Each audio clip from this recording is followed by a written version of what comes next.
Middle ఈస్ట్లో జరుగుతున్నటువంటి యుద్ధ వాతావరణంలో మా యొక్క బలగాలు పాల్గొవని మొదటి నుంచి కూడా బ్రిటన్ ఒక స్పష్టమైనటువంటి వైఖరితోనే ఉంది. కానీ తరువాత అమెరికా ఒత్తిడి తీసుకొచ్చింది, మీ యొక్క స్థావరాలు మేము వాడుకుంటామని. మొదట్లోనేమొచ్చేసి ససేమరా కాదంది యూకే.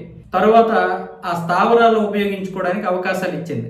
కేవలం వాళ్ళను వాళ్ళు రక్షించుకోవడానికి మా స్థావరాలను ఉపయోగించుకుంటున్నారన్న విధంగా అనుమతులు ఇచ్చింది. తర్వాత ట్రంప్ ఏం చేశాడు, బ్రిటన్ కూడా ఈ యుద్ధంలోకి లాగేయాలనుకున్నాడో లేకపోతే నిజంగా మరి అవసరమైందో కానీ 2 యుద్ధవాహక నౌకల్ని పంపించమని చెప్పాడు. ఆ 2 యుద్ధవాహక నౌకల్ని పంపించడానికి బ్రిటన్ మొదట ఏమొచ్చేసి ఒప్పుకోలేదు.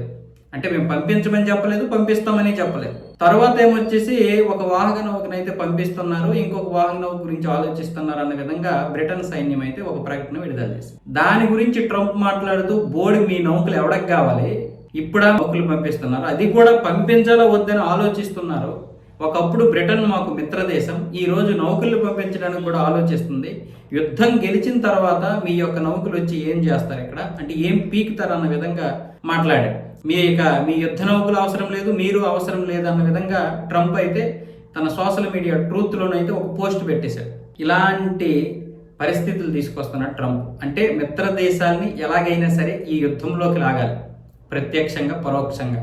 తద్వారా మేమంతా ఒక్కటే, ఇరాన్ మాత్రం ఒంటరిగా ఉంది. రేపు పొద్దున్న ఇరాన్ వల్ల నష్టం వస్తే అందరికీ రావాలి, లాభం వస్తే అందరికీ రావాలి. మొత్తానికి ట్రంప్ పోతూ పోతూ అందరినీ తీసుకొని పోతాడు. కావాలంటే చూడండి, చివరి ఒక్కడు మాత్రం వెళ్ళడు. అది చావైనా, ఒక వ్యక్తి అయినా, ఒక దేశమైనా, ఒక వ్యవస్థ అయినా, ఒక సంస్థ అయినా.